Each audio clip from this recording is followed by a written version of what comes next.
আসসালামু আলাইকুম। আশা করি সবাই অনেক ভালো আছেন। আজকের ভিডিওটা করলাম একটু সত্যি আলাদা একটা ভিডিও। তবে এর জন্য আমি দুঃখিত যে ভিডিওটা ফুললি ভিডিও টিউটোরিয়াল হিসাবে দিতে পারলাম না, সেটা টেক্সট আকারে দিতে হলো কিছু সমস্যার কারণে। তাও এটা ভেবে আমি খুশি হব যে আমি আপনাদের সবগুলো টুলসের লিঙ্ক দিয়ে দিয়েছি এবং যেভাবে কাজ করবেন সেগুলো ঠিক টেক্সট আকারে দিয়েছি। সো কাজের কথায় আসা যাক। আর আপনারা যেভাবে দেখতেছেন, যে যেভাবে কমান্ডগুলোতে সিলেক্ট করা আছে ঠিক সেভাবে সিলেক্ট করে আপনারা আপনাদের ডিভাইসের জন্য নিজে নিজে কাজ করে নেবেন।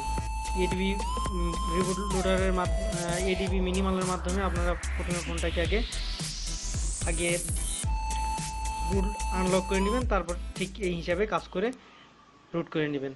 ধন্যবাদ।